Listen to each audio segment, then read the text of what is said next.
درود پڑھیں محمد والے محمد.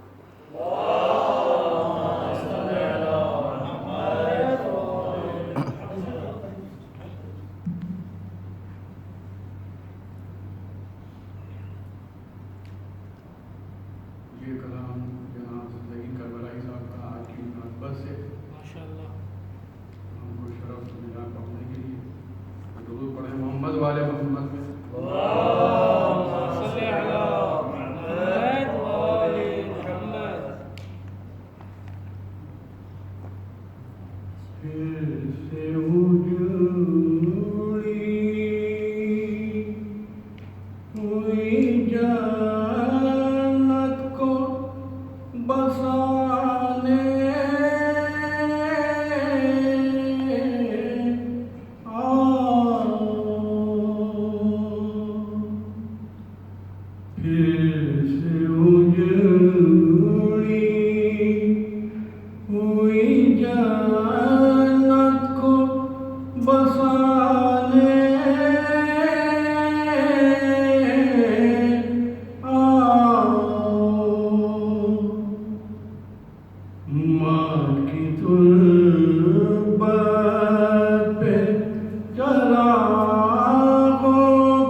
سنانے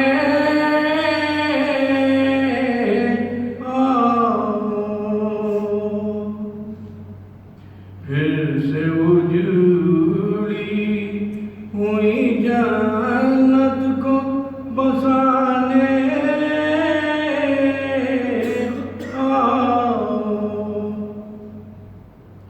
ارے منظر آنکھوں سے بہاتا ہے لہو ہر دل کا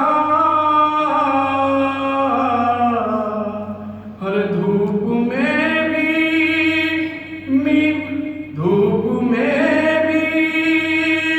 کمر قدر نہیں دیکھا جاتا ارے جلد ایک روضہ بقیہ میں بنانے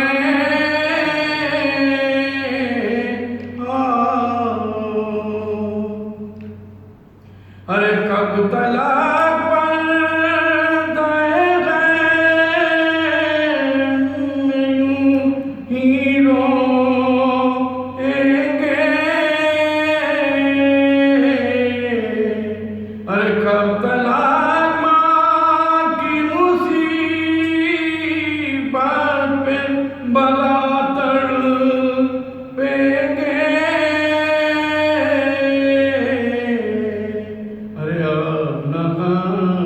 اپنوں کے ہمراہ بٹانے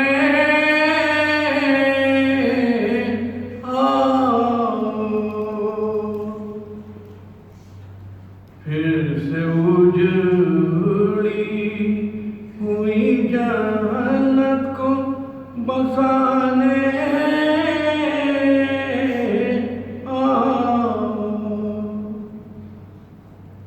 ارے ایسا ہی آج بھی بے چین ہے شاہ بدا ارے سبز گنبد سے لڑی ہوئی آتی ہے صدا فرش غم کا بقیہ میں بچھانے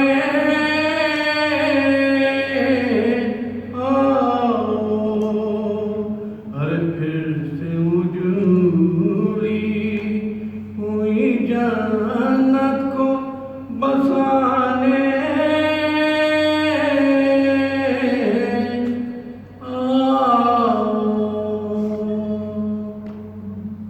محمد والے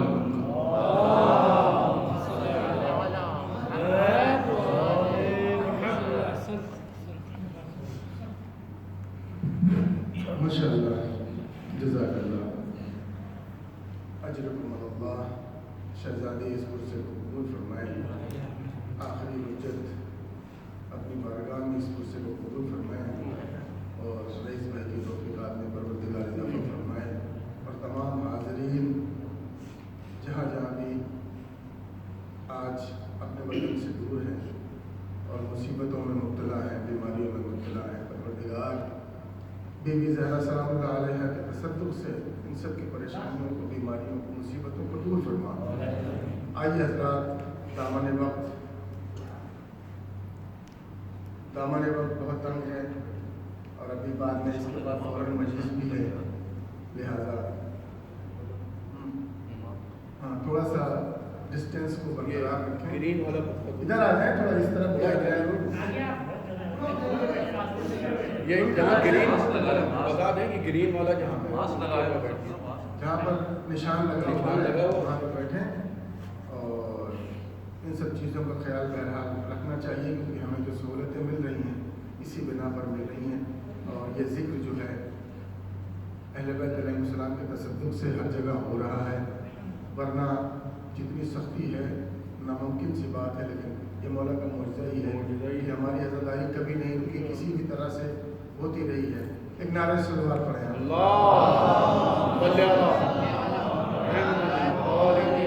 آئیے حضرات، دامن وقت پر نظر رکھتے ہوئے میں بس ادب گزارش کروں مسجد خانی کے فرائض کو انجام دینے کے لیے جناب سرور جلال الدین صاحب اور ان کے ہم نوا سے کہ وہ تشریف لائیں اور ایک نعرہ صلوات سے ان کا استقبال کریں.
میدان میں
جب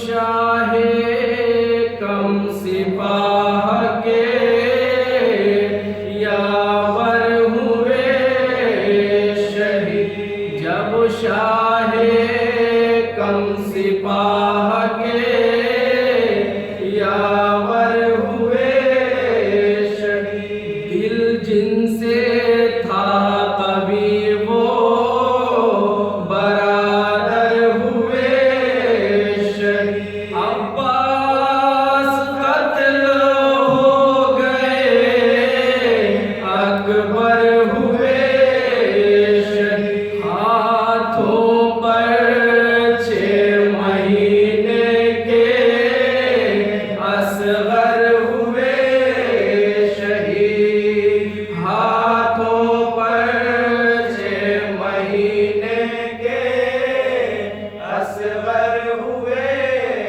شہید، باقی رہے نہ دوست نہ غمخوار رہے گئے، تنہا حسین بے کسو بے یار رہ گئے، جب شاہ کم سپاہ کے یاور ہوئے شہید، ہائے نرغے میں فوج شام کے تھا شاہدی پناہ، چاروں طرف سے بند تھی امن و امان کی راہ، سید کا خون بہتا تھا مقتل میں بے گناہ، غش آیا گاہ غم ہوئے ہرنے پہاڑ، غش آیا گاہ غم ہوئے ہرنے پہاڑ، لب تشنگی سے خشک رخ پاک زرد تھا، زخموں سے خون جاری تھا اور دل میں درد تھا، جب شاہ کم سپاہ کے یاور ہوئے شہید، ہائے جو سنگ دل تھے دور سے پتھر لگاتے، تیروں کے